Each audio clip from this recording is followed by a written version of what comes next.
ನಮಸ್ಕಾರ, ನಾನು ಸುಮಾ. ಇವತ್ತಿನ ವಿಡಿಯೋದಲ್ಲಿ ಮಾವಿನಕಾಯಿ ಚಿತ್ರಾನ್ನ ಯಾವ ರೀತಿ ಮಾಡೋದು ಅಂತ ತೋರಿಸ್ಕೊಡ್ತಾ ಇದ್ದೀನಿ. ಹಾಗೆ ನನ್ನ ಚಾನಲನ್ನು ಫಸ್ಟ್ ಟೈಮ್ ಯಾರೆಲ್ಲ ನೋಡ್ತಾ ಇದ್ದೀರಾ, ದಯವಿಟ್ಟು ಸಬ್ಸ್ಕ್ರೈಬ್ ಮಾಡ್ಕೊಳ್ಳಿ. ಹಾಗೆ ಒಂದು ಲೈಕ್ ಮಾಡಿ, ಕಾಮೆಂಟ್ ಮಾಡಿ, ಶೇರ್ ಮಾಡಿ.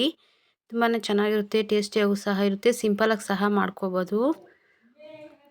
ನೋಡಿ, ಈಗ ಒಂದು ಬಾಣಲಿಗೆ 3ರಿಂದ 4 ಚಮಚದಷ್ಟು ಎಣ್ಣೆಯನ್ನು ಹಾಕ್ಕೊಂಡಿದ್ದೀನಿ. ಎಣ್ಣೆ ಕಾದ ನಂತರ 1 ಟೀ ಚಮಚದಷ್ಟು ಸಾಸಿವೆಯನ್ನು ಹಾಕ್ಕೊತಾ ಇದ್ದೀನಿ. ಅದೇ ಚಮಚದಲ್ಲಿ 1 ಟೀ ಚಮಚದಷ್ಟು ಜೀರಿಗೆಯನ್ನು ಹಾಕ್ಕೊತಾ ಇದ್ದೀನಿ. 2 ಚಮಚದಷ್ಟು ಕಡಲೆ ಬೀಜವನ್ನು ಹಾಕ್ಕೊತಾ ಇದ್ದೀನಿ. 2ರಿಂದ 3 ಚಮಚದಷ್ಟು ಕಡಲೆ ಬೀಜ,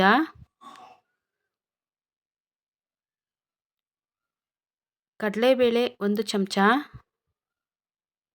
ಹಾಕ್ಕೊಂಡು ಸ್ವಲ್ಪ ಫ್ರೈ ಮಾಡ್ಕೋಬೇಕು.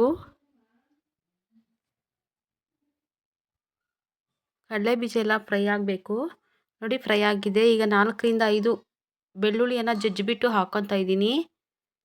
ಸ್ವಲ್ಪ ಕರಿಬೇವು ಹಾಕ್ಕೊಂಡು ಸ್ವಲ್ಪ ಫ್ರೈ ಮಾಡ್ಕೋಬೇಕು.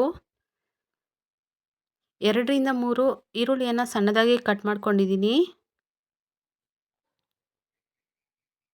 7ರಿಂದ 8 ಹಸಿಮೆಣಸಿನ್ಕಾಯಿನ ಸಣ್ಣದಾಗಿ ಕಟ್ ಮಾಡ್ಕೊಂಡು ಉದ್ದುದಕ್ಕೆ ಕಟ್ ಮಾಡ್ಕೊಂಡಿದ್ದೀನಿ.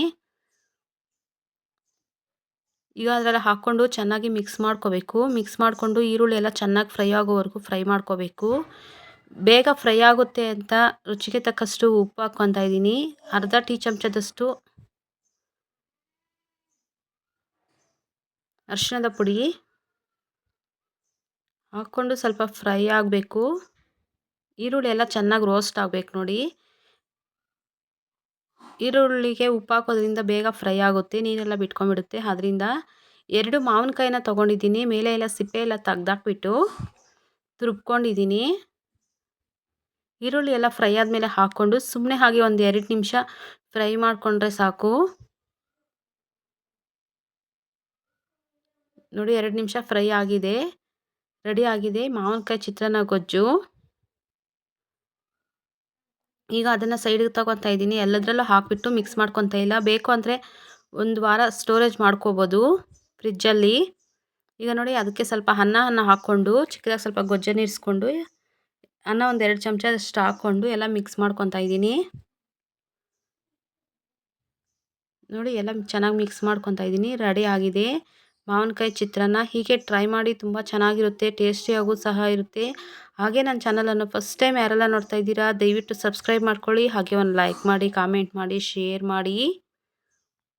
ಲಾಸ್ಟಲ್ಲಿ ಸ್ವಲ್ಪ ಕೊತ್ತಂಬರಿ ಸೊಪ್ಪು ಹಾಕ್ಕೊಂಡು ಮಿಕ್ಸ್ ಮಾಡಿಕೊಂಡ್ರೆ ಸಾಕು, ರೆಡಿ ಆಗುತ್ತೆ ಮಾವಿನಕಾಯಿ ಚಿತ್ರಾನ್ನ ಮತ್ತು ಗೊಜ್ಜು. ಇದೇ ರೀತಿ ಟ್ರೈ ಮಾಡಿ, ತುಂಬ ಚೆನ್ನಾಗಿರುತ್ತೆ, ಟೇಸ್ಟಿಯಾಗೂ ಸಹ ಇರುತ್ತೆ. Thank you for the watching.